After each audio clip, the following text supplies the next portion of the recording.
Hi guys, welcome to Big Topic. இப்போ social மீடியாஸில் viral ஆகிட்டு இருக்கிறது எந்த வீடியோ அப்படின்னா, திருமாவளவன் அவர்கள் பேசியிருக்கிற அந்த வீடியோ தான். ஃபேஸ்புக் லைவில் பார்த்தோம்னா அவர் வந்து தொண்டர்களுக்கு சில விஷயங்களை பேசியிருந்தார். அது வந்து இப்போ வைரல் ஆகிட்டுருக்கு. அந்த வீடியோவில் அவர் பேச வர்றது என்ன அப்படின்னா, திமுகவிலிருந்து இவருக்கு ஏதாவது ப்ரெஷர் கொடுத்துட்டாங்களோ, ஒருவேளை திமுக விட்டு வெளியே வரக்காக இதை பேசுகிறாரோ, இல்லை திமுக கிட்ட அடுத்த எலெக்ஷனில் ஏதாவது பார்த்தோம்னா எதிர்பார்க்குறாரோ, இல்லை திமுக விட்ட வெளியே வந்து வேறு கட்சி கூட கூட்டணி வைக்கிறதுக்குண்டான பிளானாக இருக்குமோ அப்படின்ற மாதிரி பல விஷயங்கள் வந்து நம்மளுக்கு டவுட்டு கிரியேட் பண்ணுது அப்படின்னு தான் சொல்லணும். அந்த லெவலில் தான் அவர் பேசின வீடியோ இருந்துச்சு. அது நிறைய பேர் பார்த்துருப்பீங்க. அதில் வந்து இந்த 3 விஷயம் மட்டும் கிடையாது, பல விஷயங்களை பார்த்தோம்னா டவுட்டு கிரியேட் பண்ணுற மாதிரி ஒரு சில பாயிண்ட்ஸ் வந்து நம்மளுக்கு எடுத்து கொடுத்துருக்காருன்னு தான் சொல்லணும். அதில் மிக முக்கியமான பாயிண்ட் தான் வந்து திமுகவை நம்பி நாங்கள் கிடையாது, திமுகவை நம்பி மட்டுமே விசிக கட்சி கிடையாது, எந்த ஒரு தனித்தன்மையான முடிவும் பார்த்தோம்னா நாங்கள் எடுப்போம், அந்தளவுக்கு விசிக கட்சி இருக்குது அப்படிங்கிறத பற்றி அவர் பேசியிருக்காரு. அதாவது ஆட்சியே முடிய போகுது, திமுக ஆட்சியே முடியறதுக்கு இன்னும் ஒரு வருஷம் கூட இல்லைன்னு வச்சுக்கோமே. இந்த 4 வருஷமாக திமுகவோட இருந்துட்டு இப்போ திமுக மட்டுமே நாங்கள் நம்பி இல்லை அப்படின்னு இவர் சொல்கிறாரு.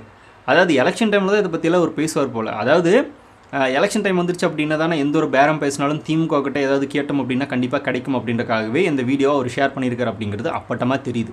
இவ்வளோ வருஷம் கூட்டு வந்துட்டு இப்போ வந்து திமுக நம்பிதே நாங்கள் இல்லை அப்படின்னு எப்படி சொல்கிறாங்க அப்படிங்கிறது நம்மளுக்கு தெரிய மாட்டேங்குது. இவ்வளோ நாளாக திமுக என்னெல்லாம் பண்ணிச்சு அதுக்கெல்லாம் ஜாலரா தட்டிட்டு அவங்க என்ன பண்ணாலும் பார்த்தோன்னா அதை பற்றி பேசாமல் எல்லா பிரச்சனைக்கும் பார்த்தோன்னா வாய் மூடிட்டு கூடவே இருந்துட்டு இப்போ வந்து திமுகவை நம்பி நாங்கள் இல்லை அப்படின்னு சொல்கிறாங்க. இவர் சொல்கிறது கூட ஒரு விதத்தில் உண்மைதான். திமுக தான் இவர் நம்பி இருக்குது அப்படின்னு கூட நம்ம சொல்லலாம். அந்த அளவுக்கு பார்த்தோன்னா ஒரு பெரிய கட்சி தான் விசிக, அதில் ஒன்றும் மாற்றம் இல்லை. ஆனாலும் இவங்க போய் அவங்க கூட கூட்டணியில் இருந்துட்டு இப்போ திமுக மட்டுமே நம்பி இல்லை அப்படின்னு சொல்கிறாங்க. இவ்வளோ நாளாக இருந்துட்டு இப்போ இல்லைன்னு அப்படி சொல்கிறது எதை எப்படி ஏற்றுக்கிறது? மற்ற கட்சிகள் இதை பார்த்து என்ன நினைப்பாங்க அப்படின்ற மாதிரி ஒரு கேள்வி வருதுல்ல. இது எல்லாத்தையும் விட திமுக நம்பி இவர் இல்லை அப்படிங்கிறது இவர் எப்போ சொல்லியிருக்கணும் அப்படின்னா, ஏகப்பட்ட பாயிண்ட்ஸ் இருக்குது, அதெல்லாம் நம்ம இப்போ பேச வேணாம். ஒரே ஒரு பாயிண்ட் மட்டும் நம்ம கேட்கலாம். திமுக கூட கூட்டணியில் இருந்துகிட்டே திமுக நடத்துகிற இந்த மது ஆலைகளை, அதாவது மதுவை எதிர்த்து பார்த்தோன்னா ஒரு போராட்டம் ஒன்று நடத்துனீங்களே, வேறு லெவல். அது ஒரு மிகப்பெரிய மாநாடு மாதிரியே நடத்துனீங்க. அந்த கட்சி கூட கூட்டணியே இருந்துட்டு அந்த கட்சி நடத்துகிற ஒரு மதுவே பார்த்தோம்னா நாங்கள் எதிர்க்கிறோம் அப்படின்ற மாதிரி ஒரு போராட்டம் ஒன்று பண்ணிங்கள, இதுதான் பார்த்தோம்னா இதுக்கு இருக்கிறதுலே ஹைலைட்டு. அப்போவே வந்து நாங்கள் திமுக நம்பி கிடையாது பாருங்கள் அப்படின்னு நீங்கள் வந்து வெளியே வந்திருந்தீங்க அப்படின்னா ஓகே. இல்லை அப்படின்னா அந்த போராட்டத்தை நடத்திட்டு அதனால் என்ன யூஸ்? இப்போ திமுக இவங்க நடத்தின போராட்டத்துக்கு என்னத்தை கொண்டு வந்திருக்காங்க? ஒன்றுமே இல்லையே.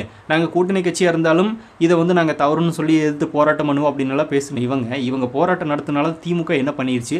அதுக்கப்புறமா இதை பற்றி இவங்க ஏதாவது பேசினாங்கன்னா பேசவே இல்லை, அவ்வளோதான், முடிஞ்சிருச்சு. ஸோ இவங்களே பார்த்தோம்னா அவங்களுக்கு ஒரு ஆதாயத்தை தெரிவிக்கிற மாதிரி திமுக எதிர்த்து போராட்டம் பண்ணாங்க. அதுக்கு திமுக பார்த்தோன்னா சரி நடத்திக்க அப்படின்னு சொல்லிட்டாங்க. ஏன்னா அந்த நேரத்தில் பார்த்தோம்னா 2 பேரும் கட்டுப்பட்டு தான் இருந்திருக்காங்க. இதை நான் பண்ணுவோம், இதை நாங்கள் ஓகே சொல்லணும் அப்படின்ற மாதிரி கட்டுப்பட்டு இருந்திருக்காங்க.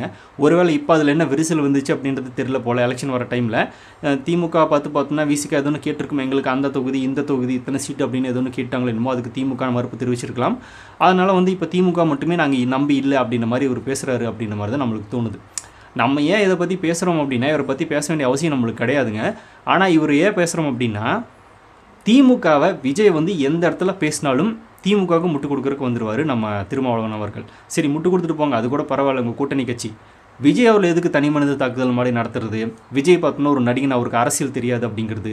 நேற்று வந்தவெல்லாம் பார்த்தோன்னா இன்றைக்கி போஸ்டர்லாம் ஒட்டாமல் அப்படியே வந்து முதலமைச்சர் ஆயிடும் அப்படின்ற கனவு காண்றது. இந்த மாதிரியான விஷயங்களை வந்து எதுக்கு இவர் தொடர்ந்து பேசணும்?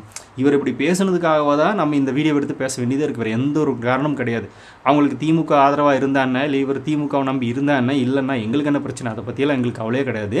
ஸோ நீங்கள் அந்த கூட்டணியில் இருக்கீங்க அப்படின்னா அது உங்களுடைய விருப்பம். பிரிஞ்சு வர்றதும் வராதும் உங்களோட விருப்பம். அதை பற்றி எங்களுக்கு தேவை கிடையாது.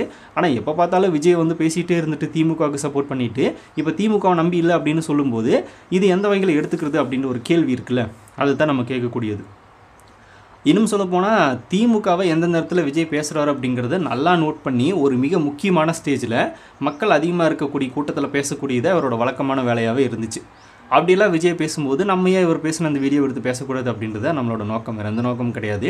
அப்புறம் பல கட்சிகள் பார்த்தோன்னா எலெக்ஷன் நேரத்தில் வந்து கதவை திறந்து வச்சுக்கிட்டு பேரம் பேசுவாங்க, அதெல்லாம் வந்து தப்புன்னு சொல்ல முடியாது, அது சந்தர்ப்ப அரசியல் அப்படின்னு இவர் சொல்லியிருக்காரு. இந்த இடத்துல அவர் ஏன் அதை சொல்லியிருக்காரு அப்படின்ற இன்னொரு கேள்வியும் வருதில்ல. இப்போ சந்தர்ப்ப அரசியல் அப்படின்னா நீங்களும் ஏதோ ஒரு சந்தர்ப்பக்காக தான் வந்து போய் திமுகவில் சேர்ந்துருக்கீங்க, அதில் எந்த ஒரு மாற்றம் இல்லை. இப்போ அந்த சந்தர்ப்பத்தை பயன்படுத்தி இன்னும் கொஞ்சம் எக்ஸ்ட்ரா ஏதோ ஒன்று கேட்டிருக்கலாம், அதுக்கு திமுக நோ சொல்லியிருக்கலாம். அதனால் இப்போ இந்த வீடியோ அவர் இறக்கியிருக்கலாம். இப்படி தான் நம்மளுக்கு யோசிக்க தோணுது. மற்றபடி விசிகாவுக்கும் தாவேகாவுக்கும் எந்த ஒரு பிரச்சனையும் கிடையாது, எந்த ஒரு மனஸ்தாபமும் கிடையாது. தளபதி கூட எந்த இடத்துலையுமே வந்து திருமாவளவன் அவர்களை பற்றி பேசுனதே கிடையாது, தவறாக பேசுனது கிடையாது. அதுதான் மிக முக்கியமான விஷயம். அம்பேத்கர் புத்தக வெளியீட்டு விழாவில் கூட திருமாவளவன் அவரோட மனசு இங்கே தான் இருக்கும், அவரை வந்து திமுகவோட கட்டுப்பாட்டில் இருக்கிறதுனால அவரால் வர முடியல அப்படின்றத பற்றி பேசியிருந்தார். இப்போது அந்த கட்சி ஃபங்க்ஷனுக்கு பார்த்தோன்னா இவர் வந்திருக்கணும்ல, அப்போ திமுக கட்டுப்பாட்டில் தான் இருந்திருக்காரு. இப்போ திமுகவை நம்பி இல்லை அப்படின்னா, நீங்கள் தான் திமுகவை நம்பி இல்லைன்னு தெரிஞ்சிச்சுல, அப்படின்னா நீங்கள் இந்த ஃபங்க்ஷனுக்கு வந்துட்டு போயிருக்க வேண்டியதானே, ஒரு மரியாதை நிமித்தமாக வந்துட்டு போயிருக்க வேண்டியதானே, ஏன் வரல? அப்படின்னா அம்பேத்கரை விட பார்த்தோன்னா உங்களுக்கு திமுக தான் முக்கியமாக போச்சு அப்படின்ற ஒரு கேள்வி இந்த இடத்துல நம்ம வைக்கணும்ல. திமுகவே நம்பி நீங்கள் இல்லை அப்படின்னா இந்த ஃபங்க்ஷனுக்கு வந்துருந்தீங்க அப்படின்னா ஓகே, அப்போவே வந்து திருமாவளவன் திமுகவில் நம்பி கிடையாது, அவரோட தனிப்பட்ட விஷயத்தில் அவரோட கொள்கையில் அவர் எப்பவுமே மாறாமல் இருக்கார் அப்படின்னு நம்ம எடுத்துருந்துக்கலாம்.